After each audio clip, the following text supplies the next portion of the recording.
Welcome to Body Buddies, home of the Power Foods lifestyle. Take it one meal, one workout, one day at a time. And now, here's the founder of Body Buddies, Kristy Jo. Welcome to the Body Buddies podcast. I am Kristy Jo, happy to be here with you today to share episode number 156, Obesity and Bariatric Surgery, with Dr. Matthew Weiner.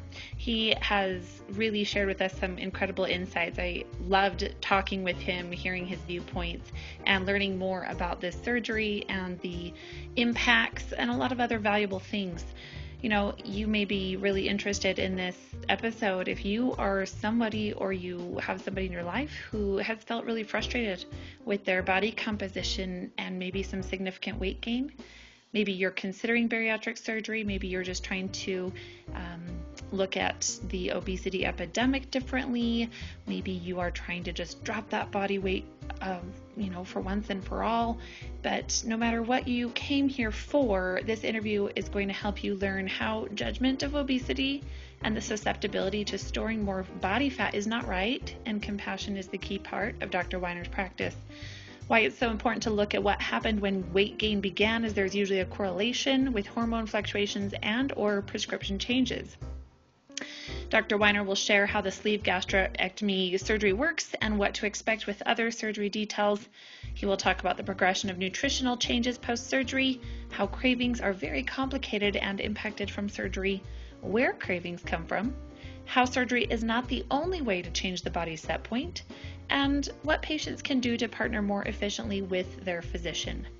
I will have links to Dr. Weiner's YouTube channel, his website, and his book, A Pound of Cure, in the show notes.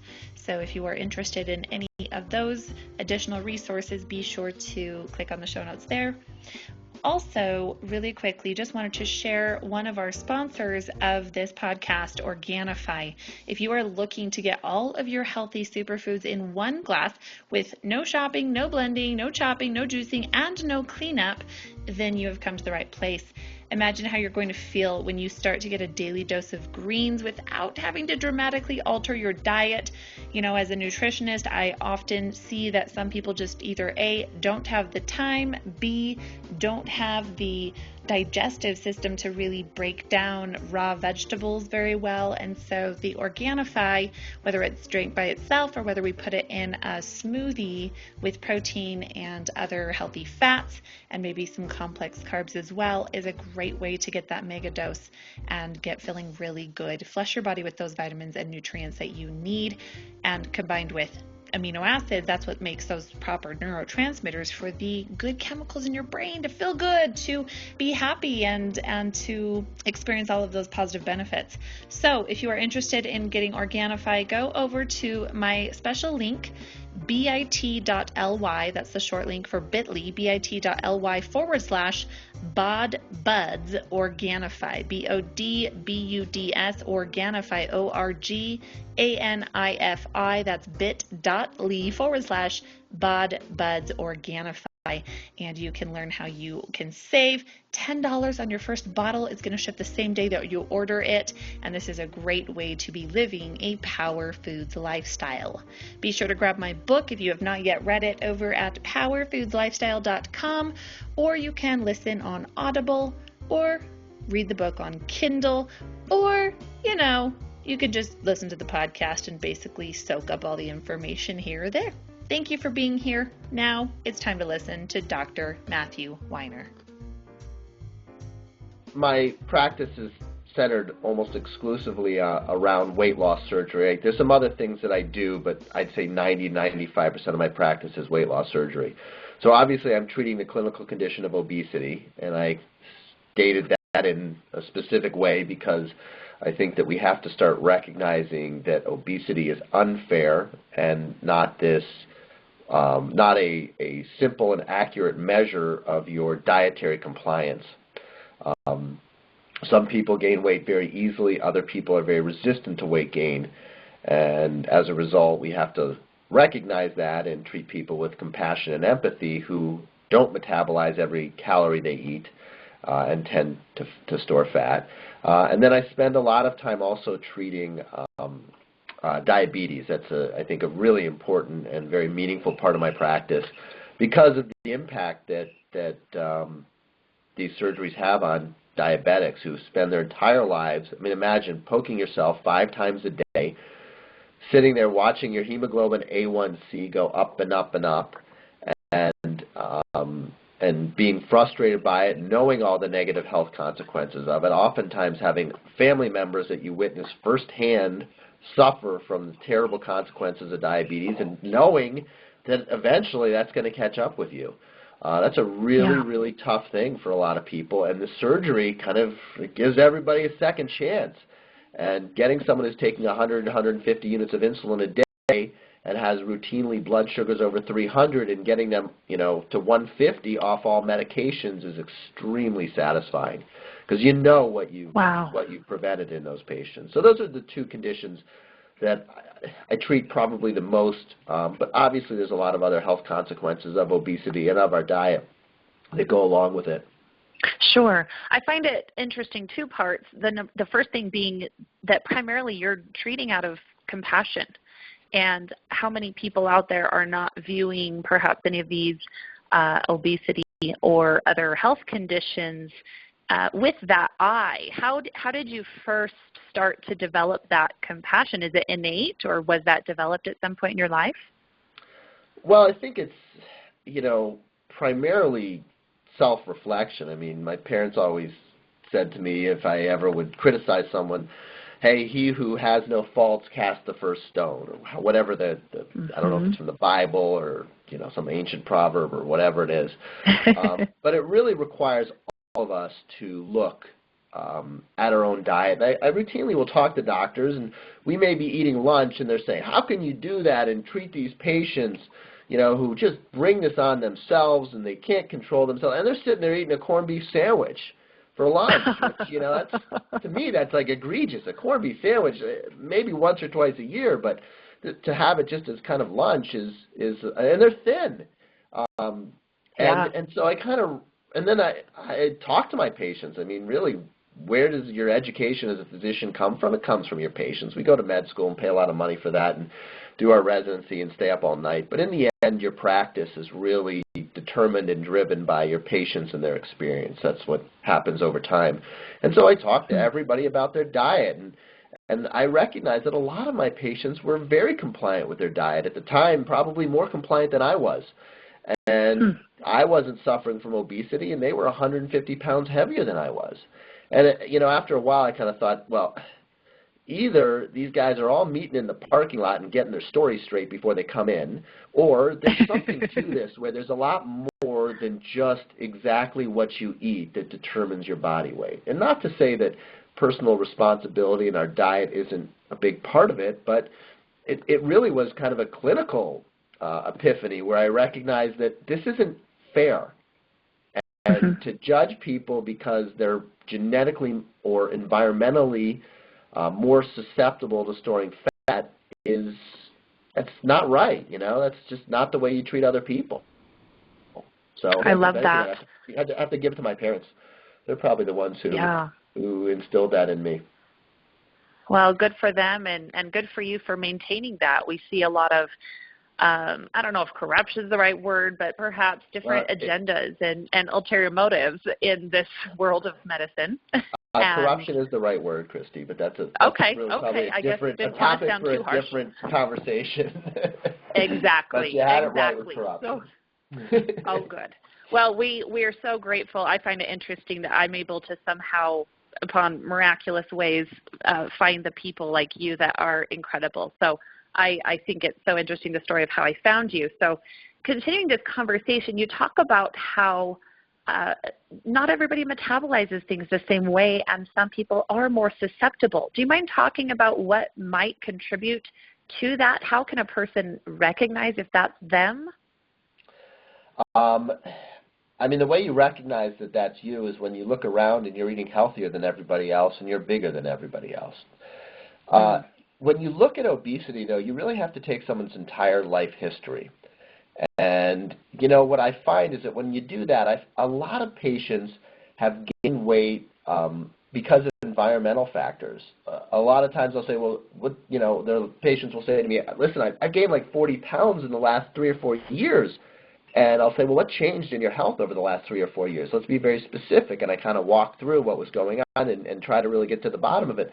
Oh, that was right at the time that I changed to a new medication to control my depression or my polycystic ovarian syndrome or any number of medications that can trigger weight gain.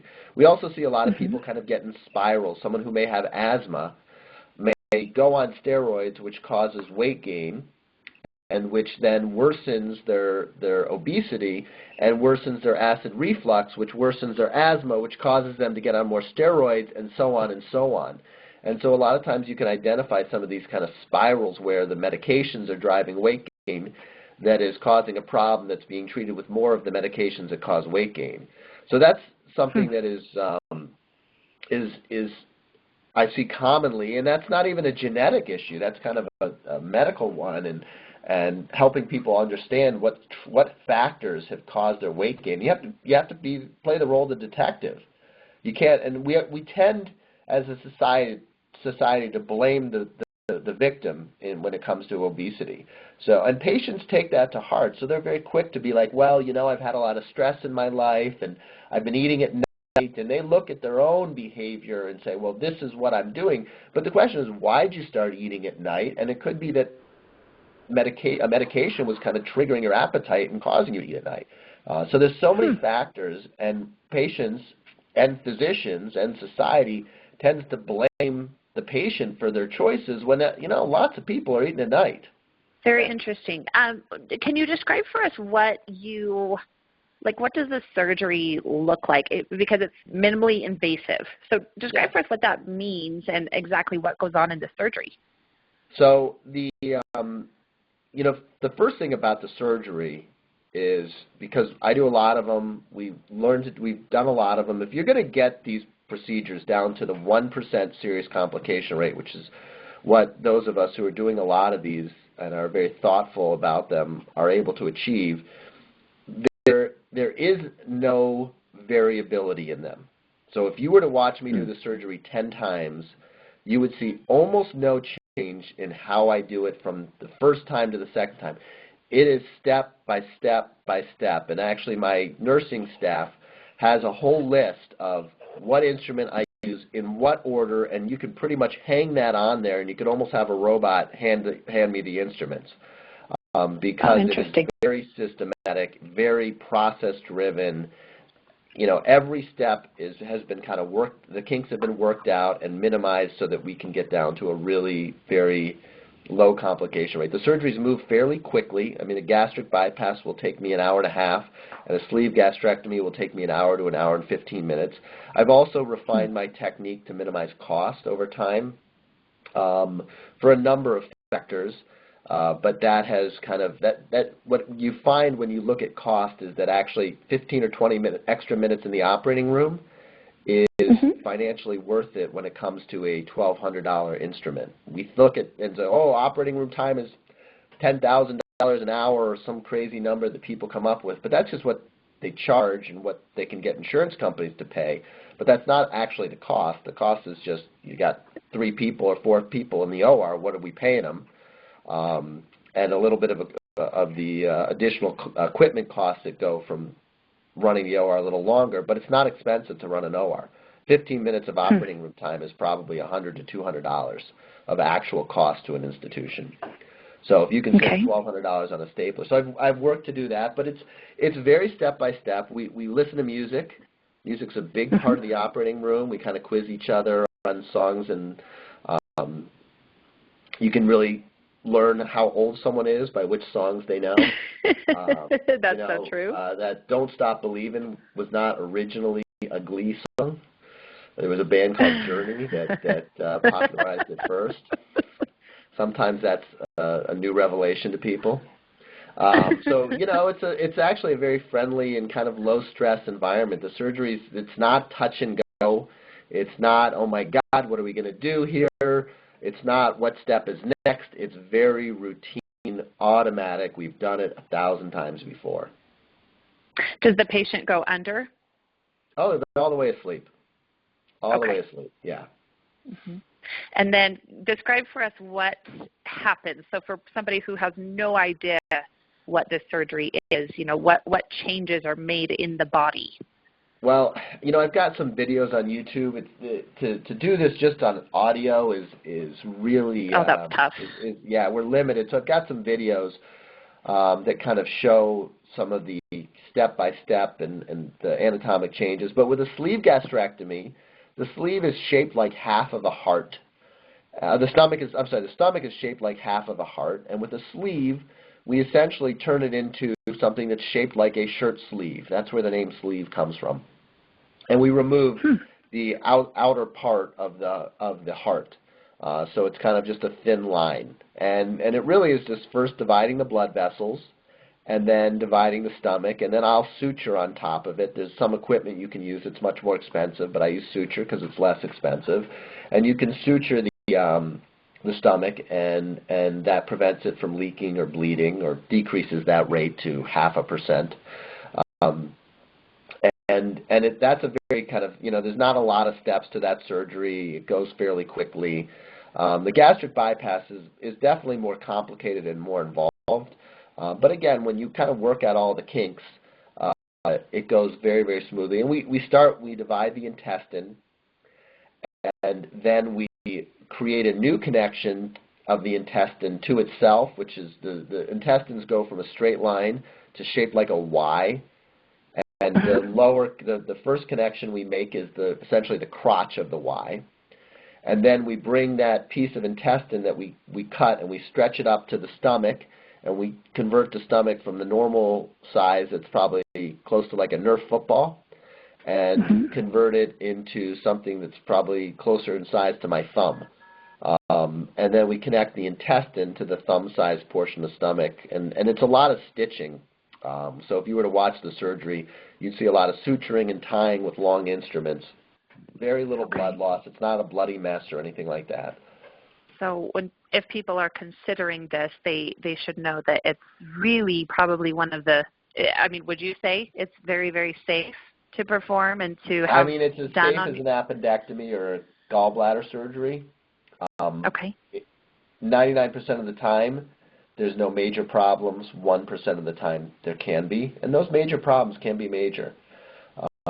Death has pretty much been more or less eliminated from most surgeons' practice. I would say most surgeons may go their entire career without a death in either at the time of surgery or in the weeks after.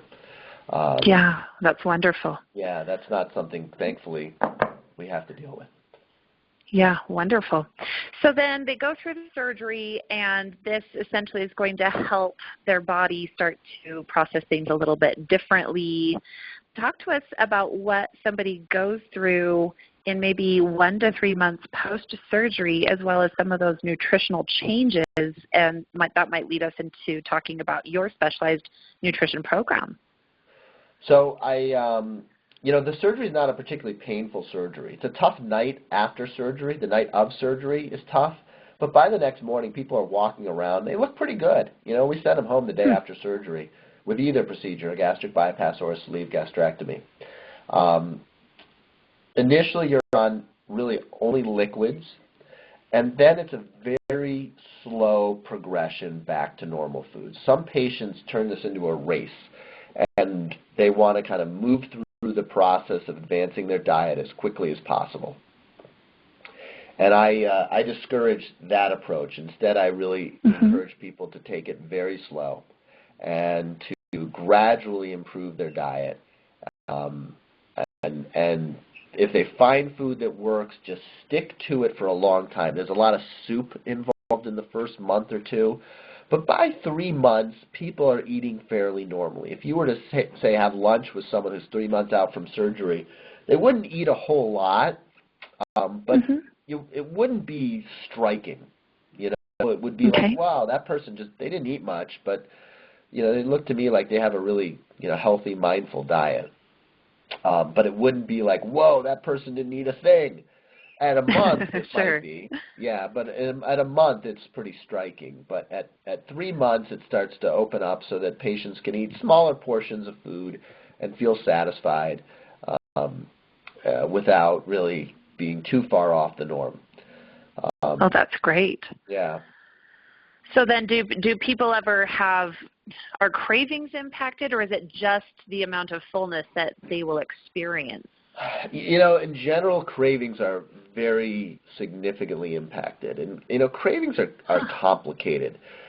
And, you know, there's many, many reasons for why that we have them. And I could probably talk for an hour about just food cravings in general.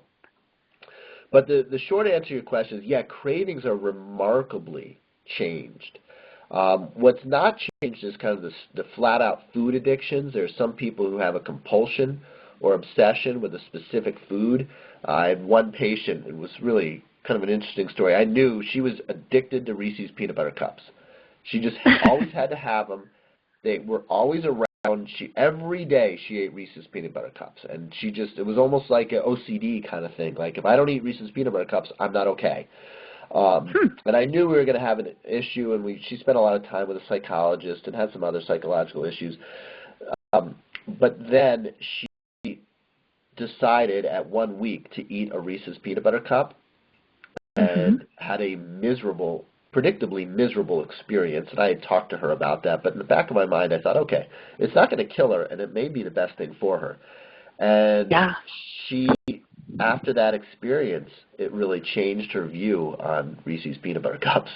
And she desired them much less, and she fell in line and really was able to kind of break that addiction because it was now associated with a very negative experience. So, you know, there's things like that we see. Not that I would recommend that approach, but you know, food cravings and food addictions are very, very different from patient to patient, but typically they get better. Yeah, and I find this so curious, and maybe let's not launch into an hour-long conversation about it, but I want to dig a little bit more into that. So then does that say, and this is just my curious mind working, that cravings aren't just about balance of blood sugar. They're not just about psychology, but perhaps there's more in conjunction with the way maybe the gut works or the digestive system. Can you share just even a little bit more insight into it? I think there's kind of two major components to food cravings. One is psychological and the other is physiological. So from a psychological perspective, essentially cravings are habits. So patients get into this routine, and there's something that triggers it. And you have to really listen to patients and figure out what is triggering them to eat. And a lot of times, one of the key things that tells you it's a habit is when it's the same time of day or in the same location. Like, I'm fine at home, but at work I can't keep my hands off the donuts that so-and-so brings or something like that. So when it's location or time dependent, that really shows you that there's something triggering that habit. And the habits have a trigger, a behavior, and a reward. And so the secret to getting and helping patients with psychologically driven food cravings or habits is to somehow modify the trigger. And I've had it, where I've told patients, all right, so you normally sit on the couch and watch TV after dinner. Well, we have to move it. Where else can you watch TV? Can you do it in the other room? Can you watch TV in your bedroom instead and just not watch TV? Because could they not watch TV? That's not a hard thing to stop doing, but stopping eating is a much more difficult thing. So if we can modify the trigger, oftentimes we can help patients with their food cravings.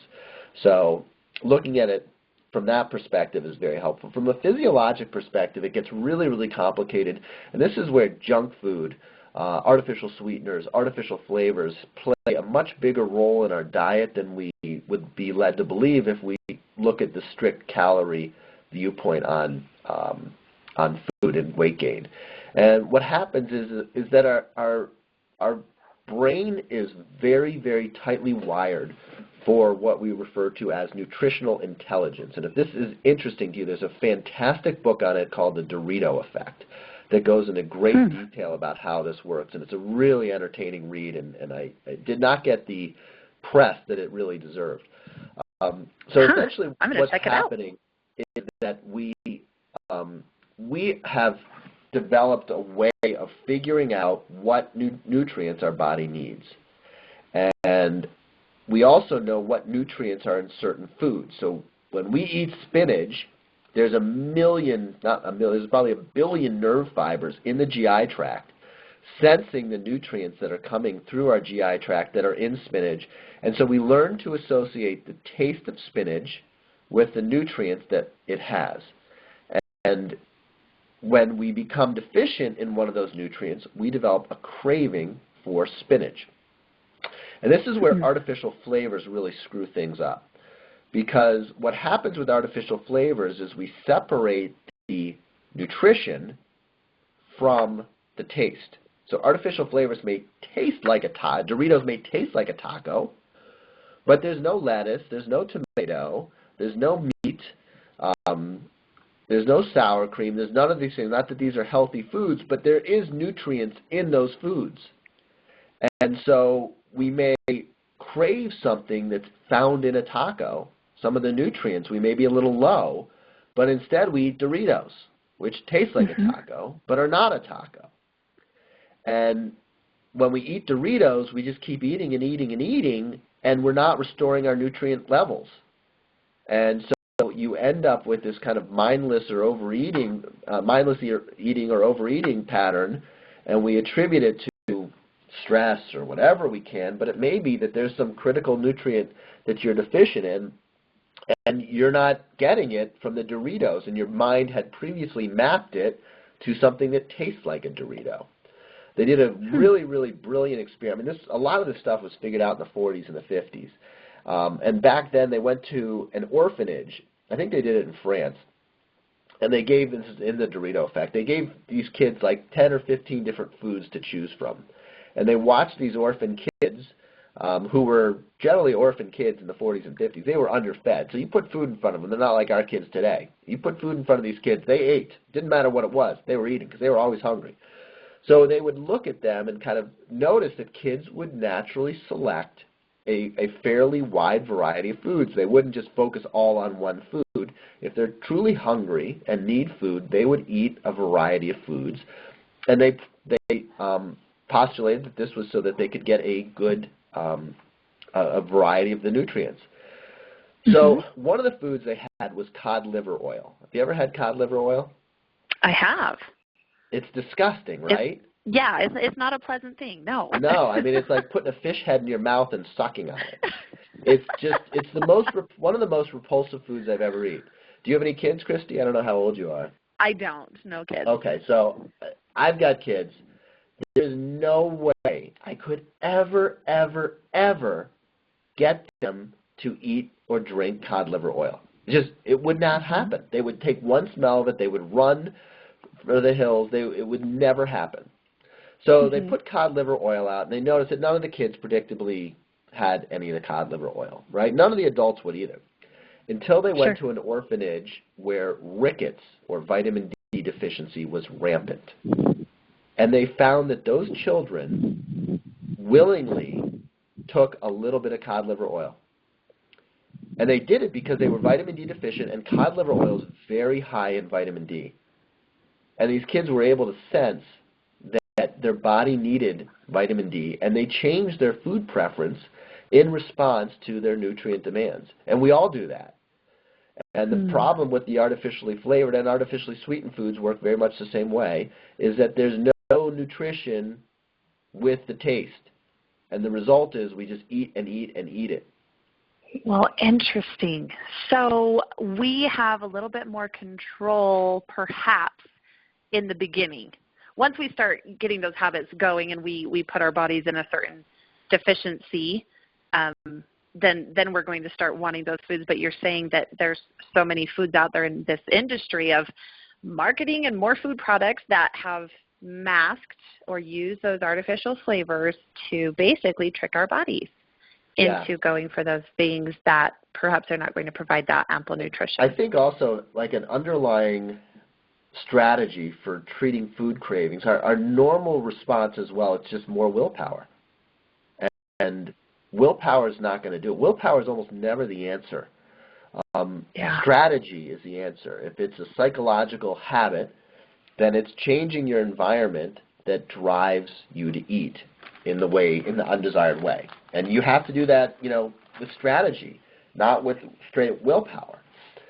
If it's cravings that are nutrient-driven, it may be that your diet is largely processed, and you may be following a 1,200-calorie, lean cuisine, protein shake-driven diet and can't figure out why you keep breaking it and eating certain foods when if you look at your 1,200-calorie diet with lean cuisines and protein shakes, you find that there's really very minimal fruits and vegetables and not a lot of nutrition in that diet. It's low calorie, but it's also very low nutrient. And you may have some deficiencies in some of these important, not just the micronutrients like the typical vitamin B's and D's that we think about, but there's a million other of these little phytonutrients that help us run a healthy body. So you may find that your low nutrient diet is actually driving your craving for more processed foods. So you have to be strategic. I'm so happy. Yeah, I am so fist pumping the air to hear you say that word, the strategy. That's really what Body Buddies and this whole community of people listening to this has been told over and over again, that we can't, it's not just about learning what's optimal, but we have to really think about those triggers. We have to think about what's causing us to make those choices. So I love hearing you reinforce that. I think they take you a little more seriously. You have that name, that MD. Tell us a little bit about the book you've written, A Pound of Cure, and maybe some of the basic principles that you cover in the book and where we might find that if anyone is interested in reading it. So the book's available on Amazon and then a few bookstores and Barnes & Noble's website, if Barnes & Noble's is still in existence. You can find it online, though, basically, is I think your best bet for finding the book. It's called A Pound of Cure. And I wrote it, at this point, I think it's pushing 4 years ago. And the book, there was really kind of two components that I put into it. The first was our growing understanding in bariatric surgery about how our body determines weight loss. And this concept of our set point, where our body is centered around a certain weight, and we will adjust our metabolism based on food shortage or food abundance to maintain that weight. And it really makes a ton of sense if you look at human physiology, which is completely and totally driven on a process called homeostasis. Homeostasis means to keep the same. And essentially, what's our body temperature? It's 98.6.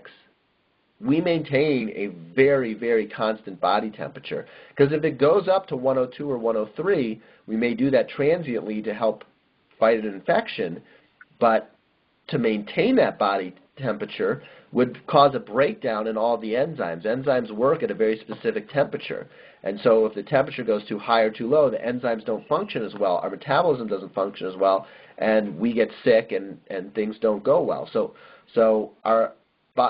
we work very hard to maintain things the same. Our blood sugar, our blood pressure, our heart rate. There's a million little factors that work to keep this in check, not too high, not too low.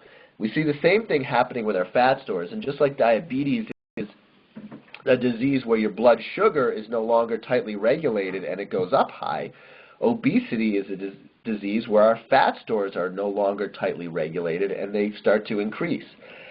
And so this concept of our set point and recognizing that successful weight loss requires a resetting or lowering of your set point as opposed to starvation or disrupting the calorie balance in favor of weight loss is something that we really fully understand in bariatric surgery, and we see it in my office. I see it every single day.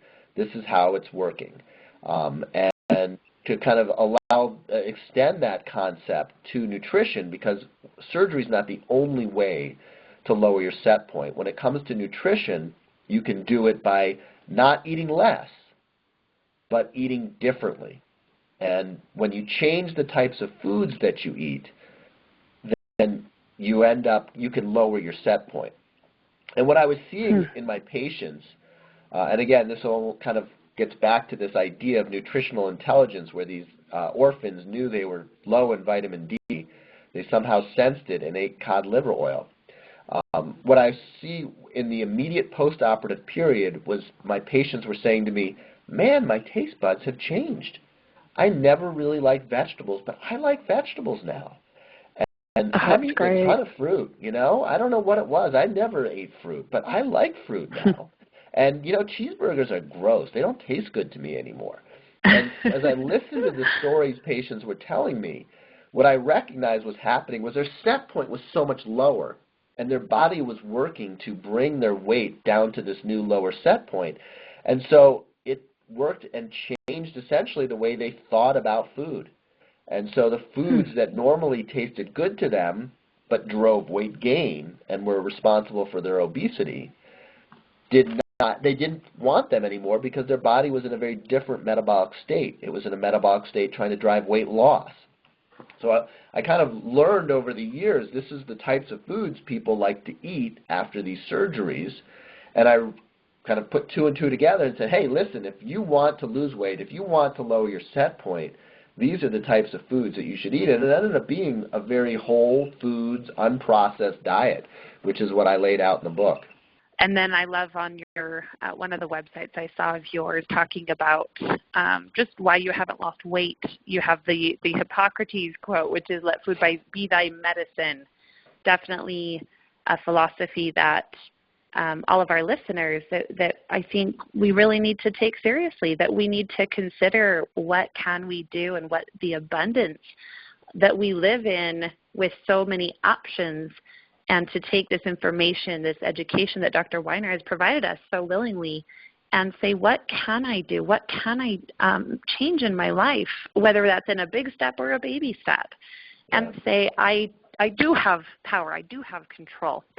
Do you have any last words of wisdom as to now that call to action, how we move forward with this new information we have and either sharing that with others or continuing powering our own bodies? Well, I think that, you know, we have relied on medicine and essentially the, you know, industrial medical machine that we've created to help us guide our health. And quite frankly, looking around at what's happening in medicine, it is so disheartening to me. The greed and the corruption that has really taken over it. And you know, doctors in general are good people, but the incentives that allow them to stay in business and to feed their family and pay their mortgage and do all the things they'd kind of planned on doing really do not incentivize them to take good care of people. You have to take a financial penalty in medicine if you want to take good care of people. That just kind of goes with the territory. And you know what? There's lots of people who do that. I certainly have turned down job offers for significantly more money because I wanted to be able to continue to take care of people the way I want to take care of them. And so a lot of us are doing that. But even in that saying, there is a real drive for you have a problem and I have a pill. And that's what medicine offers now. And there's a lot of people on the take in that whole relationship. And I think it's up to patients to first of all fight back against that, not necessarily in a hostile way, but really partnering with their physicians and saying, you know, what are my other options? If I achieve this, do you think I'd be able to not take that medicine? Or what are some other non-pharmacologic ways that I can treat this problem? And what's my end point for this? Am I going to be on this medication for the rest of my life? There's a movement towards something called de-prescribing, which is where you work with a physician to take your list of 12 medications and get them down to 3 or 4. And if you're going to replace the pharmacology, then diet and exercise is obviously going to be an important part of minimizing your dependence on the pharmacology. So kind of looking at the interplay between medicine and pharmacology and food and exercise, I think can incentivize patients to, if they don't like the way their health is going, to stop looking for a pill because it's unlikely a pill is going to fix it, and start moving toward more fruits and vegetables and nuts and seeds and beans and healthy plant-based foods. Beautiful information. We're so thankful to you for your time, your energy, and your commitment to helping people and using your profession and all of the years you've spent to educate yourself and to grow and to maintain that really high integrity. We just applaud you and thank you. Thank you so much for coming on. Well, thank you for your time, Kristy, and thank you for putting this information out there for patients.